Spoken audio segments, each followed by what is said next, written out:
بسم الله الرحمن الرحيم ومن أحسن قولا ممن دعا إلى الله وعمل صالحا وقال إنني من المسلمين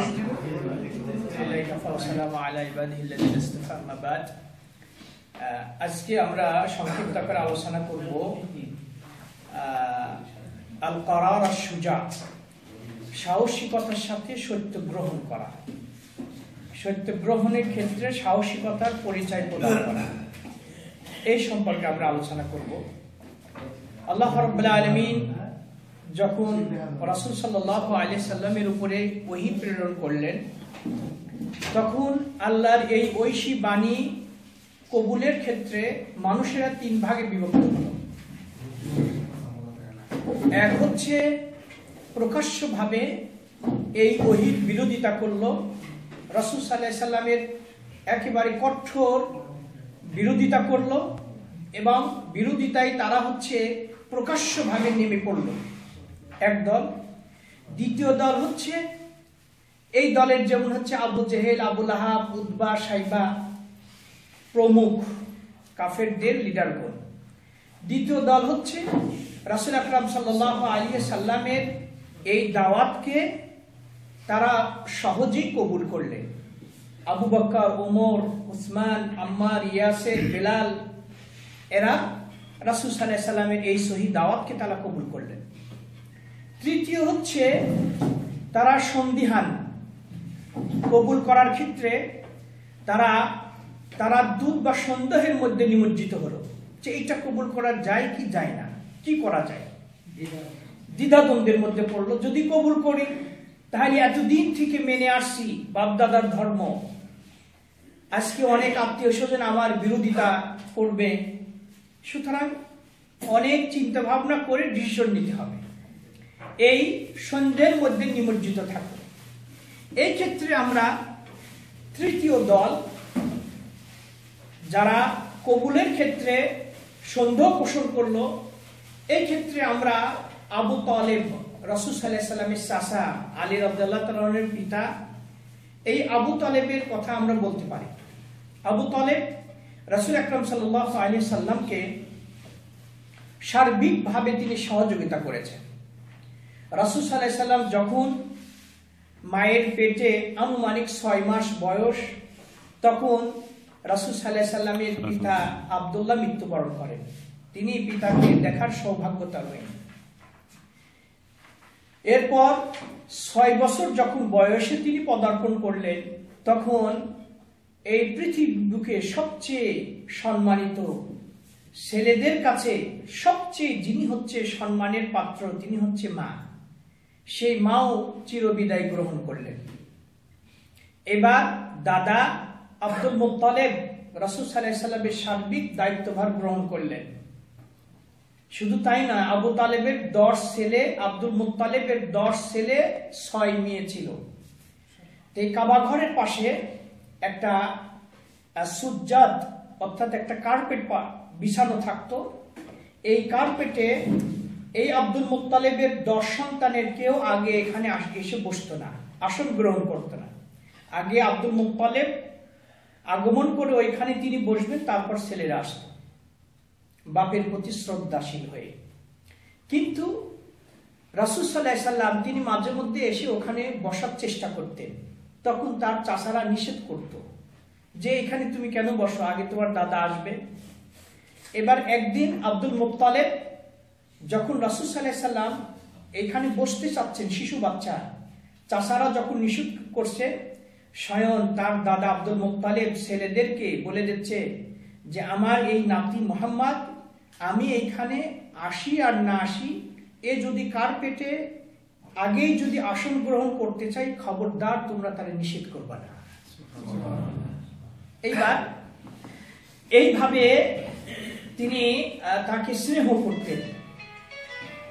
8 বছর যখন বয়স, তখন দাদা আব্দুল মুত্তালিবও মৃত্যুবরণ করলেন। মৃত্যুকালে ওসিয়ত করে গেলেন আব্দুল মুত্তালিবের ছেলে রাসূলের চাচা আবু তালেবকে যে আমার খবর থাকলো তুমি এই মুহাম্মদ সাল্লাল্লাহু আলাইহি সাল্লামের তুমি সার্বিক রক্ষণাবেক্ষণের দায়িত্বভার গ্রহণ করবা, সহযোগিতা করবা সার্বিকভাবে, পারতপক্ষে কোনো রকম কষ্ট যেন না পায় তুমি চেষ্টা করবা। আবু তালেব বাপের ওসিয়ত অনুপাতে ভাতিজাকে তিনি লালিত পালিত করছেন, বড় হচ্ছে। এরপর যখন তার বয়স আনুমানিক 13 বছর, তখন রাসূল সাল্লাল্লাহু আলাইহি সাল্লাম দেখলেন যে আমি চাচার হোটেলে কেন খাবো শুধু ফিরে ফিরে। এবার চাচার যে ছাগল ছিল তিনি ছাগল চড়িয়েছেন। হাদিসে এসেছে রাসূল সাল্লাল্লাহু আলাইহি ওয়াসাল্লাম বলছেন, আমার পূর্বে যত নবী এসেছিলেন প্রত্যেক নবীর দ্বারাই আল্লাহ রাব্বুল আলামিন ছাগল চড়িয়ে নিয়েছে। কেন? কারণ হচ্ছে নবী এটা একটা গুরু দায়িত্ব নবুয়তের। বিভিন্ন শ্রেণীর লোকের কাছে তাকে দাওয়াত দিতে হবে। কারোর ভাষা কর্কশ, কেউ কথা শুনবে না, কেউ বা কথা তো শুনবেই না বরং প্রতিবাদ করবে, কেউ তিরস্কার করবে, তুচ্ছ তাচ্ছিল্য ঠাট্টা বিদ্রুপ করবে। মানে ভ্যারাইটিস লোকদের সাথে নবীদেরকে চলতে হবে। এই জন্য ছাগল একটা এদিকে যায়, একটা বামে, একটা ডাইনে, একটা পিছনে, একে কন্ট্রোলে রাখা অনেক সময় খুব দ্রুহ হয়ে পড়ে। তো এই ছাগল চড়ানোর দ্বারা আল্লাহ রাব্বুল আলামিন নবীদের ধৈর্যের প্রশিক্ষণ আল্লাহ রাব্বুল আলামিন দিয়েছিলেন। এইভাবে আবু তালেব তার বড় ব্যবসা ছিল, মাঝে মধ্যে ব্যবসার উদ্দেশ্যে সিরিয়ায় যেতেন, কিন্তু রাসূল সাল্লাল্লাহু আলাইহি সাল্লাম তিনি নিজেই চাচা কিন্তু তাকে তেমন মানে চাপ দিতেন না, অনেকটা তার ইচ্ছা উপরে ছেড়ে দিতেন। কিন্তু রাসূল সাল্লাল্লাহু আলাইহি সাল্লাম সবসময় চিন্তা করতেন যে আমি কেন তার হোটেলে খাবো, ফিরি ফিরি খাবো কেন, এর প্রতিদান স্বরূপ আমার কিছু করার দরকার। চাচার সাথে তিনি একদা সিরিয়ার ব্যবসার উদ্দেশ্যে রওনা হয়েছে। পথিমধ্যে বুহাইরা এক খ্রিস্টান ধর্মযাজক, সে রাসূল সাল্লাল্লাহু আলাইহি সাল্লাম চেহারা দেখেই অনুমান করলেন যে ইনি হচ্ছে শেষ নবী। কারণ তাওরাত এবং ইনজিলে শেষ নবীর কিছু নিদর্শনে উল্লেখ ছিল। যেমন ঈসা আলাইহিস সালাম তিনি সুসংবাদ দিয়েছেন উম্মতদেরকে মিন বা'দ ইসমুহু আহমদ, আমার পরে যিনি নবী আসবেন তার নাম হবে আহমদ। তার নাম হবে কি? আহমদ।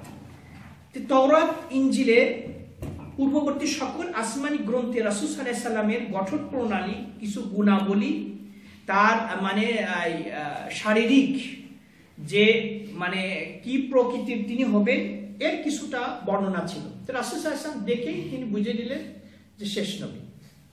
ওনার বয়স ছিল তখন মোটামুটি ওই 13 থেকে 15 এরকম মাঝামাঝি। তে উনি আবু তালেবকে রিকোয়েস্ট করলেন যে এই শিশু বাচ্চাকে আপনি যে স্বামী নিয়ে যাচ্ছেন সেখানে ইহুদি, ইনি ছিলেন খ্রিস্টান ও ইহুদি, এই ইহুদিরা কিন্তু যদি জানতে পারে যে ইনি হচ্ছে শেষ নবী তাহলে কিন্তু একেবারে শেষ করবে, শেষ মেরে ফেলবে।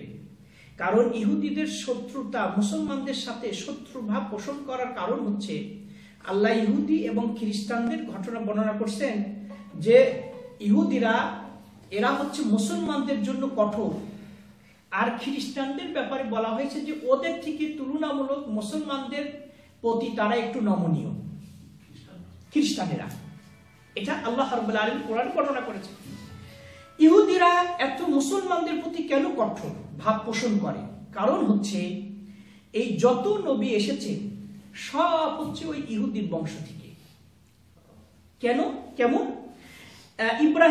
ইব্রাহিমের 2 ছেলে, এক ছেলে হচ্ছে ইসমাইল আর এক ছেলে হচ্ছে ইসহাক। ইসমাইলের মার নাম হচ্ছে সারা, হাজেরা, আর ইসহাকের মায়ের নাম হচ্ছে সারা। ইসমাইল এবং ইসহাক মোটামুটি ইসমাইল ইসহাকের থেকে 12 বছরের বড় ছিলেন।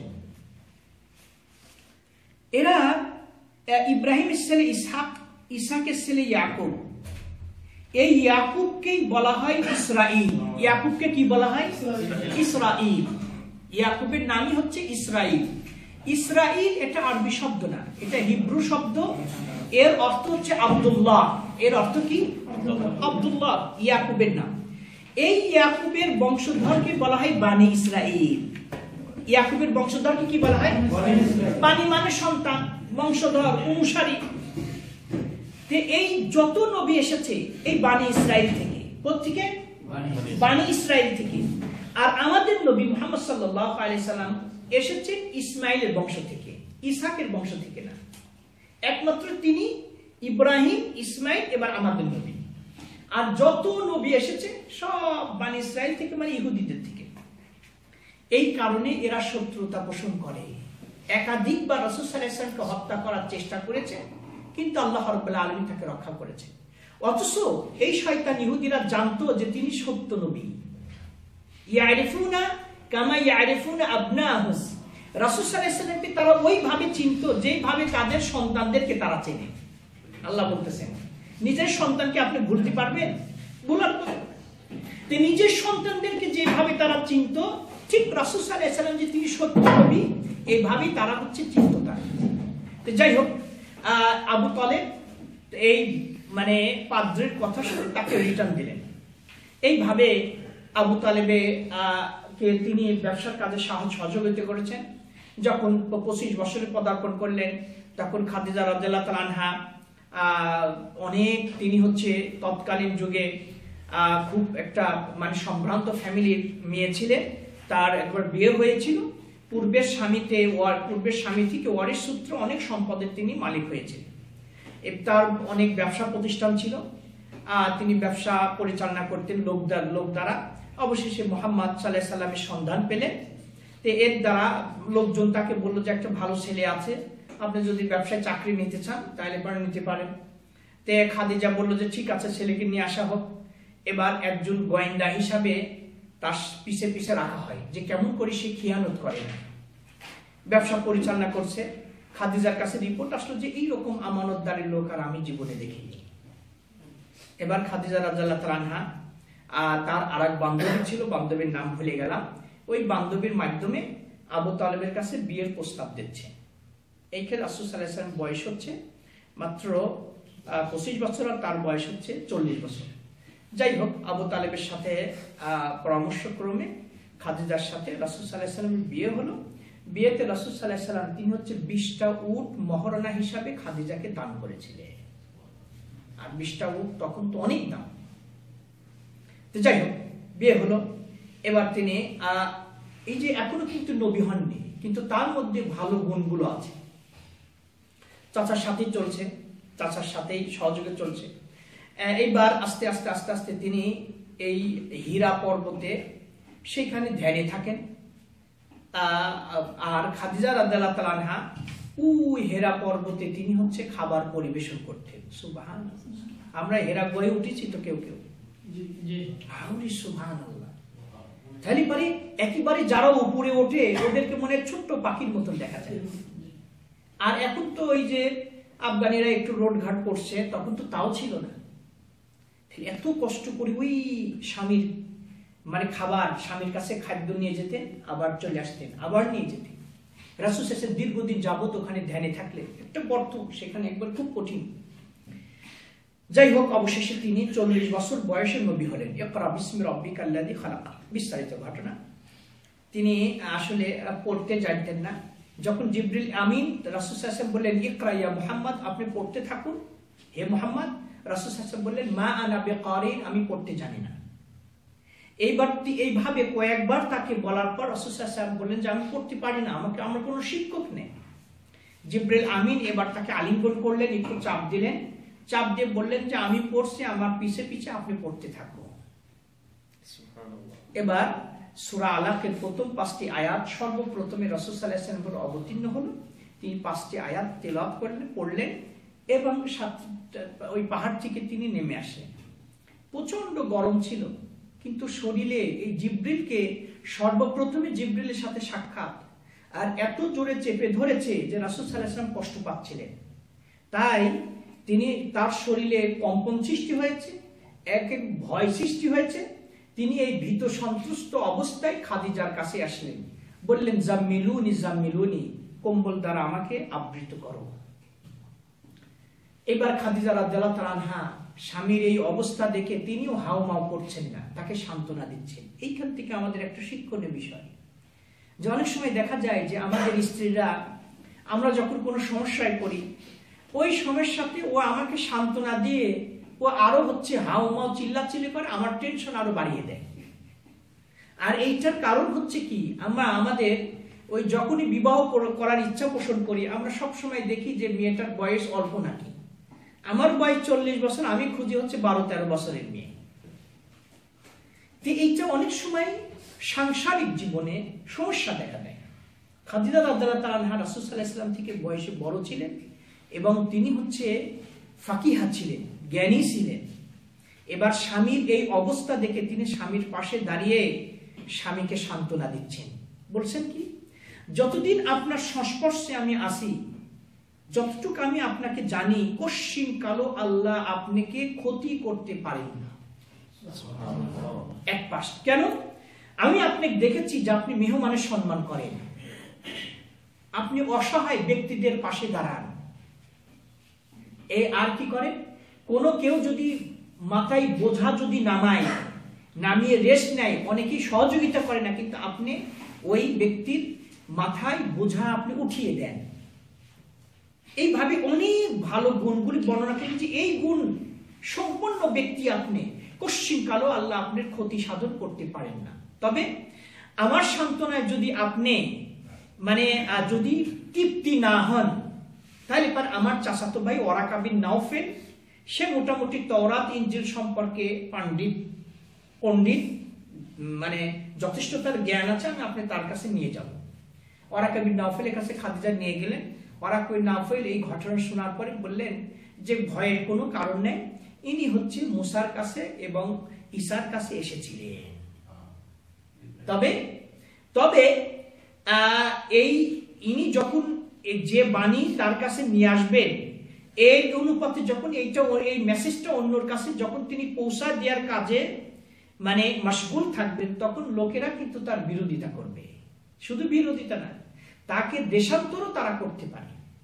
তবে ওই সময় যদি আমি জীবিত থাকি, তাহলে আমি তার পাশে দাঁড়াবো। যাই সান্ত্বনা পেয়ে গেলেন। এভাবে রাসূল সাল্লাল্লাহু আলাইহি ওয়াসাল্লাম আস্তে আস্তে ওহী নাজিল হচ্ছে।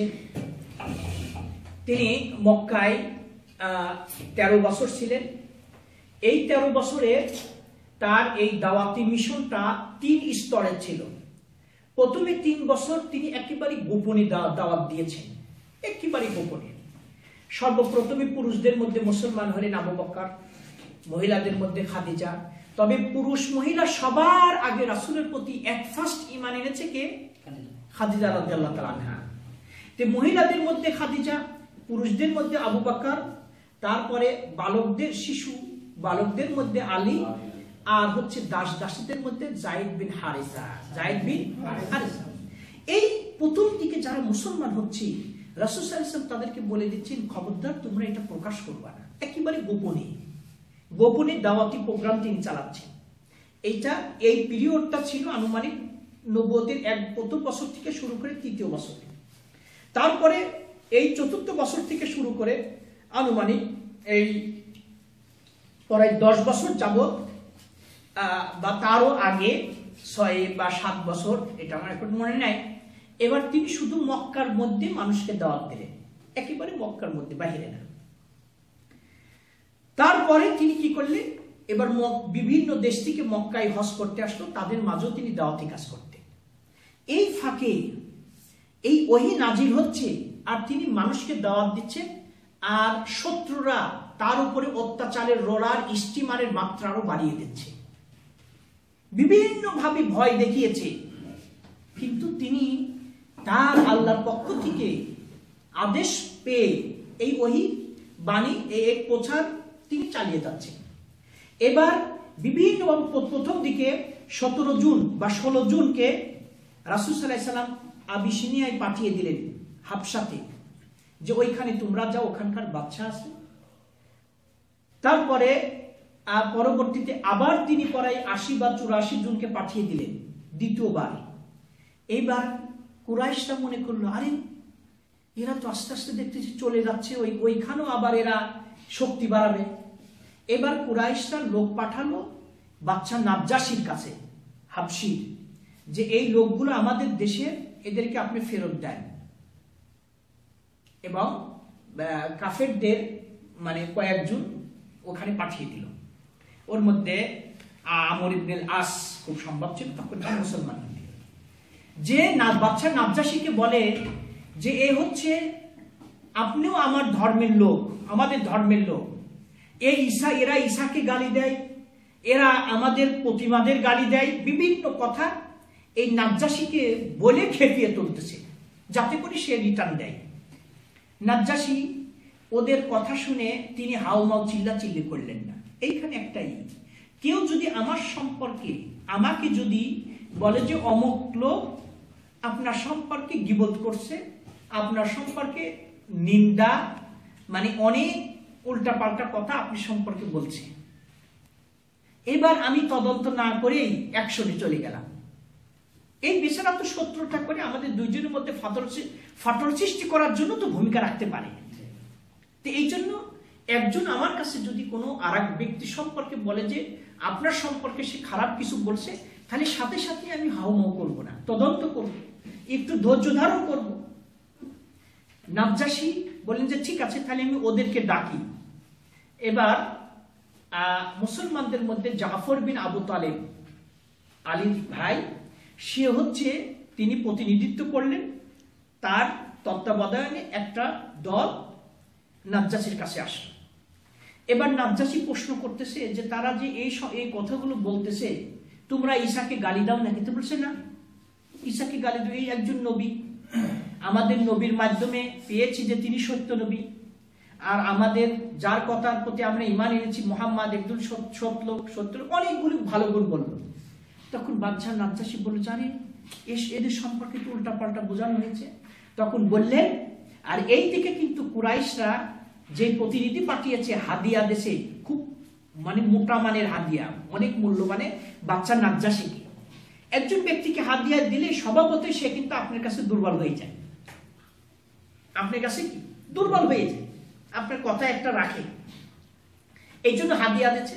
বাদশাহ নাজ্জাশী বললেন যে না, এদের হাদিয়াটা প্রথমে তিনি নিয়েছিলেন, তারপরে তদন্ত করে যখন ওরা পেশাব দিচ্ছে যে আপনি এদেরকে মক্কায় পাঠিয়ে দেন, তখন বাদশাহ নাজ্জাশী সাক্ষাৎকার গ্রহণ করার পরে সিদ্ধান্ত নেন যে না, এরা আমাদের কাছে মেহমান হিসাবে এসেছে, আপনারা চলে যান, এরা আপনার মেহমান হিসাবে থাকবে। এবং হাদিয়াটা রিটার্ন দিয়ে দিলেন। এবার তারা ফেরত এসে মুহাম্মদ সাল্লাল্লাহু আলাইহি ওয়াসাল্লামের উপর বিভিন্ন অত্যাচার, আবু তালেবকে বলে যে আপনার ভাতিজাকে আপনি একটু বুঝান, সেজন্য এই বিরোধিতা না করে। তে আবু তালেব ভাতিজাকে বলে যে বেটা একটু নরম হও, এইভাবে চালাও, একবারে রাগ করে না, কারণ বাবা ওসিয়ত করে গেছে এই ছেলের রক্ষণাবেক্ষণ করার জন্য। এবার রাসূল সাহেব বলে, রাসূল সাহেব একটু চুপ থাকে, কিন্তু চালিয়ে যায়। অবশেষে তারা দেখলো যে না, একে তো দমানো যাচ্ছে না। এবার আবু তালেবের কাছে প্রস্তাব দিচ্ছে যে তার সাথে তুমি সম্পর্ক ছেদ করো, তুমি গরিব, আমরা তোমারে টাকা পয়সা দেবো, তুমি তার সাথে সম্পর্ক রাখবা না। আবু তালেব বলল যে না। বিভিন্ন ভাবে কৌশল অবলম্বন করে যখন আবু তালেবকে মুহাম্মদ থেকে বিচ্ছেদ করতে তারা ব্যর্থ হলো, এইবার সিদ্ধান্ত নিল যে এরে আমরা বয়কট করব। শিয়াবে আবু তালেবে দীর্ঘ 3 বছর যাবত তাদেরকে এক ছোট্ট কুঠিরের মধ্যে আটকায় রাখছিল, এবং সকল দোকানপাট যা ছিল সকল দোকানদারকে বলে দিয়েছিল যে এদের কাছে কোনো কিছু তোমরা বিক্রি করবা না, বয়কট। আবার বাহির থেকে যখন ব্যবসারা জিনিসপত্র নিয়ে আসতো, ওদের আসার আগেই তারা কিনে নিত, যাতে করে ওরা না আসতে পারে। এইভাবে দীর্ঘ 3 বছর যাবত বলা চলে যে তারা গাছের পাতা খেয়েছে। এবং আবু তালেবের 10 ছেলে, ভাতিজার প্রতি এতটা ভালোবাসা, এতটা সোহাগ আদর, যে তিনি 10 ছেলেকে নিয়ে এই স্বাধীন জীবন যাপন পরিত্যাগ করে ভাতিজার সাথে একত্রতা ঘোষণা করে তিনিও তার সাথে অবস্থায় ছিলেন, যাতে আমার ভাতিজাকে কেউ কষ্ট না দেয়। এবার রাত্রে যখন ঘুমিয়ে আসতো, রাসূল সাল্লাল্লাহু আলাইহি ওয়াসাল্লাম যে বেডে ঘুমাইতেন সেই বেডে ওরা জানতো রাত্রে যখন ঘুমিয়ে আসতো অন্ধকার রাত্রে নিজের বেডে আবু তালেব ঘুমাইতেন, কিন্তু ঘুম আসতো না। অন্ধকার রাতে নিজের বেড থেকে উঠে রাসূল সাল্লাল্লাহু আলাইহি ওয়াসাল্লাম যে ঘরে থাকতেন দরজা নক করতো। নক করে রাসূল সাল্লাল্লাহু আলাইহি ওয়াসাল্লাম দরজা খুলতেন, দেখতেন যে চাচা। বলছেন যে মা জাআনি বিকা, এই সময় আপনি কি আমার কাছে কে নিয়ে আসলো, কেন আপনি আসলেন? তো বলছে বেটা আমার ঘুম আসছে না। কেন? যে শত্রুরা তো জানে এই ঘরে তুমি অবস্থান করো, তবে আমি আত্মবিশ্বাস রাখি যে আমি যতক্ষণ পর্যন্ত তোমার সঙ্গে আছি তারা তোমার উপরে আক্রমণ করার সাহস পাবে না। কিন্তু তবুও শত্রু তো হয়তোবা অতর্কিত ভাবে হামলা চালাইতে পারে, কিন্তু আমি এই জন্য এই অন্ধকার রাত্রে তোমার কাছে গোপনে এসেছি এই কথা বলার জন্য যে তুমি আমার বেডে যে ঘুমাও আমি তোমার বেডে ঘুমাবো, যাতে করে শত্রুরা এসে যখন আমাকে পাবে তখন ফিরিয়ে যাবে। আবু তালেব এইভাবে রাসূল সাল্লাল্লাহু আলাইহি ওয়াসাল্লামকে সহযোগিতা করেছেন, সাহায্য করেছেন। শুধু তাই নয়, বিভিন্ন ভাবে যখন এক পর্যায়ে তারা আবু তালেবকে শেষ করলো যে এইবার আমরা শেষ প্রস্তাব দেব কি, যে রাসূল সাল্লাল্লাহু আলাইহি ওয়াসাল্লাম দেখতে সুন্দর ছিলেন। এবার কুরাইশরা বলল যে আমরা এই উমরা নামে উতবার ছেলে, খুব সুন্দর চেহারা। বলছে আবু তালেবকে বললো যে তোমার যদি এই সুন্দর চেহারার কারণে তোমার তার প্রতি দয়া মায়া হয় তাহলে আমরা সুন্দর একটা ছেলেকে দিচ্ছি আর মুহাম্মদকে আমাদের কাছে দিয়ে দাও। আবু তালেব বলল যে এইটা বোকা, আমারে পাইছো, তোমাদের ছেলেদেরকে আমি লালিত পালিত করবো আর আমার ছেলেদের তোমরা হত্যা করবা। এই এত কি ম্যাডাম, এতই তুমি তাড়াতাড়ি আমাকে ভাবতে তোমরা শুরু করছো। চলে গেল। এবার সিদ্ধান্ত নিল যে তাকে হত্যা করা যায় না, কিন্তু আবু তালেবের কারণে হত্যা করতে পারছিল না। শুধু তাই নয়, আবু তালেব ডিক্লেয়ার দিয়ে দিলেন। রাসূল সাল্লাল্লাহু আলাইহি ওয়াসাল্লাম যখন আবু তালেবকে পেশার দেয়, রাসূল সাল্লাল্লাহু আলাইহি ওয়াসাল্লাম কাছে আবু তালেব বলছে বেটা একটু নমনীয় হোক। এক পর্যায়ে রাসূল সাল্লাল্লাহু আলাইহি ওয়াসাল্লাম বলে দিলেন, চাচা যদি সূর্য এক হাতে রাখতে বলা হয়, চন্দ্র আর এক হাতে যদি রাখতে আমাকে বলা হয়, আমি এই দুইটা বহন করে প্রখর রোদের মধ্যে দাঁড়িয়ে থাকতে প্রস্তুত আছি, কিন্তু এই তৌহিদের এই দাওয়াত দিতে আমাকে বিরত রাখতে পারবে না। এবার আপনি আমার সাথে থাকুন আর না থাকুন সেটা আপনার ব্যাপার। চাচা ডিক্লেয়ার দিয়ে দিলেন যে না, এই ভাতিজার পাশে আমাকে দাঁড়াতেই হবে। চাচা ডিক্লেয়ার দিয়ে দিলেন, আল্লাহি লা ইয়াসিলু ইলাইকা বিজামিহিম হাত্তা ওয়াসদা ফি তুরাবি দাফিনা ওয়া লাকাদ আলিমতু আন্না দীন মুহাম্মাদিন মিন খাইরিল আদিয়ানিল বারিয়াতি দীনা। ডিক্লেয়ার দিয়ে দিলেন যে বেটা তুমি আল্লাহর যে আদেশ তোমার উপর অবতীর্ণ হচ্ছে, নিশ্চিন্তায় নির্দ্বিধায় তুমি তোমার দাওয়াতি কাজ চালিয়ে যাও। আমি তোমাকে সান্ত্বনা দিচ্ছি, মক্কার সকলেই যদি একত্রিত হয়ে তোমার যদি ক্ষতি সাধন করতে চাই, আমি আবু তালেবকে যতক্ষণ পর্যন্ত মাটিতে দাফন করা না হচ্ছে ততক্ষণ পর্যন্ত তোমার কেউ ক্ষতি সাধন করতে পারবে না। আমি জানি যে তুমি যেই দিনের প্রচার করো সেইটা হচ্ছে যত প্রকার দিন আছে সবচেয়ে সঠিক দিন। ওয়ালাকাদ আলিমতু আন্না দীনা মুহাম্মাদিন মিন খাইরিল আদিয়ানিল বারিয়াতি দীনা। তুমি যে দিনটা প্রচার করো সেটা সবচেয়ে সঠিক দিন। আচ্ছা, আবু তালেব ঘোষণা করলো যে সঠিক দিন, কিন্তু কেন সে গ্রহণ করলো না? প্রতিবন্ধকতা কোথায়? আবু তালেব সাথে সাথে বলে দিল যে আমি গ্রহণ করতে চাচ্ছি, কিন্তু তিনটা কারণে আমি তোমার দাওয়াত কবুল করতে পারছি না। একটা কি? একটা হচ্ছে যে মানুষেরা, আমি যদি তোমার দিন গ্রহণ করি তাহলে পারে আমার যে সম্মান, এই সম্মানের কারণে লোকেরা আমাকে তিরস্কার করবে, বিভিন্ন কথাবার্তা বলবে। দ্বিতীয়ত হচ্ছে তোমার দিন যদি আমি গ্রহণ করি তাহলে পারে আমার ওই কথা পড়াই একই, যে আমার যে সম্মান, এটা শুধু খালি আমাকে গালি দিবে না, আমার বাপ দাদা সহ সকলের ব্যাপারে তারা হচ্ছে অপপ্রচার চালাবে। তে লাউলা মালামাতি, যদি আমাকে মালামত, তিরস্কার, তুচ্ছল যদি না করত, আও মাখাফাতান, যদি আমার উপর বিভিন্ন চাপ আসবে এইটারও আমি কিছু ভয় করি, তাহলে পারে লাওয়াজাত্তানি সামহাম বিযালিকা মুবিনা, এইগুলোর আশঙ্কা যদি না করতাম তাহলে পারে আমাকে তোমার ধর্মে গ্রহণের ক্ষেত্রে আমাকে তুমি সবচেয়ে আগে পেতে। এইগুলো কিন্তু আমরাও অনেক সময় এইগুলো চিন্তা ভাবনা করি। এখানে আসার পর যখন হকটা জানি তখন কিন্তু হকটা কবুলের ক্ষেত্রে যদি যাই দেশে, আরে সৌদি আরবে কয়দিনই থাকবো, খালাস এইখানে আসছি দাওয়া সেন্টারে হজ উমরা সুযোগ আছে, করে দেশে যেতেই হবে, ওই বাপদাদার এটাই মানতে হবে। যদি জোরে আমিন বলি, সূরা ফাতিহা পড়ি, মিলাদের বিরোধিতা করি, শবে বরাতের বিরোধিতা করি, মরার পরে খরচা করা যাব না, এইগুলো বিরোধিতা করতে গেলে যে এই ছেলে কৃপণ হয়ে গেছে, বকিল হয়ে গেছে, বিভিন্ন কথাবার্তা বলবে, এইগুলো প্রয়োজন নেই, খালাস। কিন্তু না, যে যাই বলুক, আমি আপনি কেন, যারা নবীরা সবচেয়ে ভালো মানুষ ছিলেন, এই হকের দাওয়াত দেওয়ার দরুনে তারা হচ্ছে কেউ পাগল হয়ে গেল, কেউ মাজনুন হয়ে গেল। এই জন্য মানে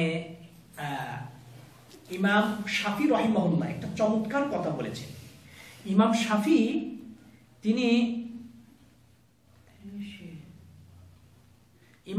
একটা চমৎকার কথা বলেছেন যে কি, মাইয়াজুন্নু, যে ব্যক্তি ধারণা করে যে মানুষেরা তার সম্পর্কে কোনো সমালোচনা করবে না, এই ব্যক্তি হচ্ছে বোকার স্বর্গে বাস করছে। যে ব্যক্তি নিজেকে ধারণা করে যে আমার সম্পর্কে কেউ হচ্ছে সমালোচনা করবে না, এই ব্যক্তি বোকার স্বর্গে বাস করছে। কেন? কারণ হচ্ছে ক্বালু আনিল্লাহ সালিসু সালাসা, আল্লাহ সম্পর্কে তারা অপবাদ দিয়েছে যে আল্লাহ তিন প্রভুর এক প্রভু, আল্লাহ তিনজন, আল্লাহ, ঈসা আর মরিয়ম, আল্লাহ সম্পর্কে তারা এটা বলেছে। ওয়াকালু আন মুহাম্মাদিন, আর মুহাম্মদ সাল্লাল্লাহু আলাইহি ওয়াসাল্লাম সম্পর্কে বলেছে যে হুয়া মাজনুন সাহির, এ পাগল এবং জাদুকর এবং জ্যোতিষী, বিভিন্ন কথা বলেছে। আল্লাহ সম্পর্কে, মুহাম্মদ সম্পর্কে যদি তারা সমালোচনা করতে পারে, আর এর ছাড়া অন্য লোকেরা ধারণা করে যে আমাকে কেউ সমালোচনা করবে, তাহলে বোকার স্বর্গে বাস করছে। চমৎকার কথা। এই জন্য হক বলতে গেলে কিছু কথা আপনি কি বলবেই, আর যখন বলবে তখন এইটাকে যদি হিকমত অবলম্বন করে আপনি টিকে থাকতে পারেন, তবেই আসলে আপনি মোটামুটি নিজেকে কল্পনা করতে পারেন যে হয়তোবা আল্লাহ আমাকে হকের উপরে রেখেছে। এবার যাই হোক, এই আবু তালেব যখন মারা যাচ্ছেন, চাচা এতটাই ভাতিজাকে সহযোগিতা করেছে, যখন মারা যাচ্ছেন, মৃত্যু শয্যা শায়িত, তখন হচ্ছে রাসূল সাল্লাল্লাহু আলাইহি ওয়াসাল্লাম দৌড়ায় চলে আসলেন চাচার কাছে, ওই পূর্বের কথা স্মরণ করলেন। কিন্তু চাচা রাসূলের দ্বীন গ্রহণ করেন। কিন্তু রাসূল সাল্লাল্লাহু আলাইহি ওয়াসাল্লাম তার অবদানের কথা স্মরণ করি, জীবনের শেষ মুহূর্তে চাচাকে বলতেছেন, চাচা কুল লা ইলাহা ইল্লাল্লাহ কালিমাতান আশহাদু বিকা ইয়াউমাল কিয়ামা, চাচা আপনি শুধু লা ইলাহা ইল্লাল্লাহ শব্দটুকু বলুন, কিয়ামতের দিন আল্লাহর সাথে ঝগড়া করে হোক, যেভাবে হোক আমি আপনাকে পার করে দেব। এইখানে কিন্তু আমরা দেখি যে একজন বন্ধু আমার পিছনে তার অনেক অবদান, কিন্তু কোনো কারণে যদি তার সাথে শত্রুতা ভাব সৃষ্টি হয়, আমি কিন্তু তার পূর্বের সকল অবদানের কথা ভুলে যাই। এটা কিন্তু ঠিক না, একবারে ভুলে যাই, এটা আল্লাহ সহ্য করতে পারবে। যাই হোক, রাসূল সাল্লাল্লাহু আলাইহি ওয়াসাল্লাম যখন চাচার কাছে প্রস্তাব দিচ্ছে, তখন ওই যে কাফেরদের যে লিডাররা বারবার এসে বলছে, এই সময় তুমি এইরকম করবা, পেস্টি স্পন্সর করে যাবা আমাদের, আমরা ঘটনা জানি। অবশেষে তিনি মৃত্যুবরণ করলেন একবারে কাফের অবস্থায়। এবার রাসূল সাল্লাল্লাহু আলাইহি ওয়াসাল্লাম আরেক চাচা আব্বাস এসে বললেন, ইয়া রাসূলুল্লাহ, আপনার চাচা আপনি অনেক সহযোগিতা করেছেন, কিন্তু কিয়ামতের দিন আপনি তার জন্য কি করবেন? তখন বলছে যে সে হচ্ছে একেবারে সাগর, পুরা সাগরের পানি হচ্ছে আগুন, এই সাগরের মধ্যে হাবুডুবু খাবে, আর আমি সাগরের মধ্যে ঝাঁপ দিয়ে যে ওই আগুন থেকে আমি তাকে বের করে নিয়ে আসবো। বের করে নিয়ে এসে এইবার জাহান্নামবাসীদের সবচেয়ে নিম্ন যে আযাব সেইটা তাকে দেয়া হবে, তা হচ্ছে এই জাহান্নামের জুতা পরানো হবে আর ওতে আগুন লাগিয়ে দেওয়া হবে। ওই আগুনের তাপ আস্তে আস্তে আস্তে আস্তে মাথায় এসে পৌঁছাবে, আর ওর কারণে মাথার যে মগজ আছে ওইটা টপ টপ করে মাটিতে পড়তে থাকবে। এইটা জাহান্নামবাসীদের সর্বনিম্ন আযাব, এর থেকে আর কোনো আযাব নেই। তো এইটা হচ্ছে গ্রহণ করলেন না, কি করলেন না? চাচার এইটা কিন্তু সে গ্রহণ। রাসূল সাল্লাল্লাহু আলাইহি ওয়াসাল্লাম এইভাবে অনেক ঘটনা এসেছে যে হক গ্রহণের ক্ষেত্রে আজকে আমরা যে বিষয়টা আলোচনা করলাম যে সাহসিকতার পরিচয় দেওয়া। আজকে যদি আবু তালেব যদি সাহসিকতার পরিচয় দিত তাহলে আবু তালেব সম্মানিত হতো, কিন্তু অনেক সাহাবী সাহসিকতার পরিচয় দিয়েছে। সাদ বিন আবি ওয়াক্কাস আমরা জানি, এই ঘটনাটা জানাই আছে আমাদের, কি সাহসিকতার পরিচয় দিয়েছে।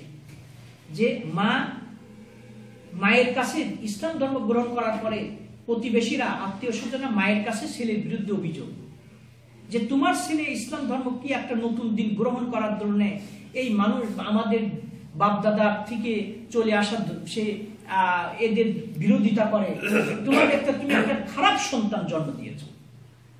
মাকে এসে অভিযোগ, ছেলের কারণে মায়ের অভিযোগ শুনতে হয় পিতা মাতা। এবার মা সিদ্ধান্ত, মা বোঝায় কিন্তু মার কথায় কর্ণপাত করে না।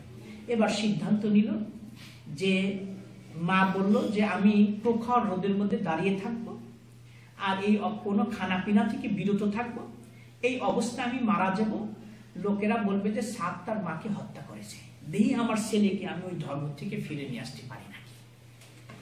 তে এই ভূমিকা যখন সাদ একদিন এসে দেখলো যে মায়ের এই অবস্থা, এবার মাকে না পেয়ে যাই বলতেছে এই অবস্থা কেন, মামু চলো, বলছে না। অনেক বুঝানোর পরে মা যখন যাচ্ছে না, এইবার সাদ একেবারে অন্তর থেকে যে বাণীটা বের করেছিলেন, এইটা যদি আমরা এই কথাটা যদি স্মরণ রাখি তাই হক গ্রহণের ক্ষেত্রে যে সান্ত্বনা আমরা পেয়ে যাব। সাদ বলে ফেললেন যে মা তুমি আমার কাছে প্রিয়, কিন্তু এই ধর্মটা যেটা আমি হক কবুল করেছি এইটা আমার কাছে অধিক প্রিয়।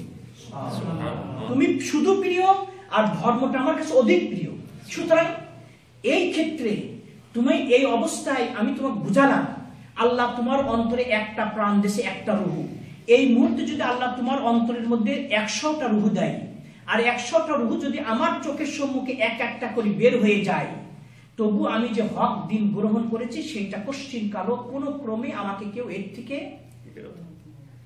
মানে বিচ্যুত করতে পারবে না। এবার তোমার ব্যাপার, তুমি এটা গ্রহণ করো আর না করো। মা বললো যে ছেলের সঙ্গে পাওয়া যায় না, অবশেষে লা ইলাহা করে মুসলমান হয়ে গেল। সুতরাং হক গ্রহণের ক্ষেত্রে এইভাবে আমাদেরকে ভূমিকা রাখতে হবে। আসবে আল্লাহ রাব্বুল আলামিন আমাদের সকলকে হকটা বোঝায়, সেই জন্য আমল করার তৌফিক দান করুন।